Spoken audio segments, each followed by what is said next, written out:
Anong masasabi mo doon sa isang tao na nino-normalize yung pagkakaroon ng maraming asawa? Ang nagiging dahilan niya is kung si Solomon nga, na anak ng Diyos, ang pinakamatalino tao, nagkaroon ng maraming asawa. Meron akong konting idea kung sino yung tinutukoy mo, baka si Bugoy na ko yun, diba? Eto, sagot ko ron. Si Solomon, na maraming asawa, tinuro ba niyang magparami ng asawa?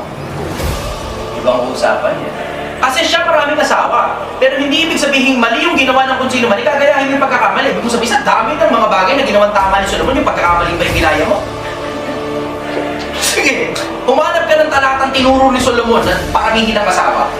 Humanap ka. Alam mo, pinayagan lang yan. Magkaiba yung pinayagan sa pinopromote yung pagpaparami. Eh kahit sa Islam, hindi naman pinopromote pagpaparami ng asawa eh. Tignan mo, Islam tayo. Sige, Islam tayo. Bago ka magkaroon ng maraming asawa sa Islam, bago ka magkaroon ng pangalawang asawa, merong requirement. Kailangan inaprobahan ka muna ng Sharia court. Hindi yan parang ka lang ng kung sino man, tinawag mo ng asawa, yun na yun. Babakay mo lang, yun na yun, hindi mo naman pinakasalan. Hindi mo rin pinagpaalam kahit kanino, sa korte ng Pilipinas o sa korte ng Sharia.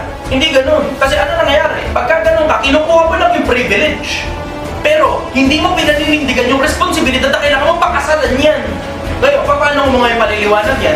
O sige, sabihin mo yan, si Solomon, maraming asawa. Oo, maraming asawa si Solomon. Pero umahanap ka na talatang pinopromote niya yung pagpaparami ng asawa. O merong ganun. Nangaral ka siya, paramihin yung asawa niyo. Wala namang ganun. Ang nababasa mo pa, yun nasa Deuteronomio. 17, huwag kang magpaparami ng asawa. Yun ang mismo sinabi ng Diyos. Hindi sumunod si Solomon dun eh. Ano ngayon na naging ending ni Solomon? Mismong Diyos nagalit sa kanya dahil dun sa isa sa mga babae niya na ipinagtayo niya ng mataas na buog ni Baal. Yan ang hindi pinag-uusapan sa lipunan.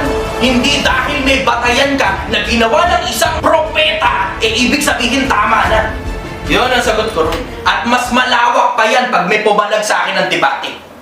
Hanggang sa dulo, mananatili pa rin akong sumasagot ng mga tanong. Mananatili akong hindi interesado sa politika. Mananatili akong hindi interesado sa pera. Mananatili akong hindi interesado sa kasikatan, sa kayamanan, sa kapangyarihan, sa katanyagan. Mananatili pa rin akong sumasagot sa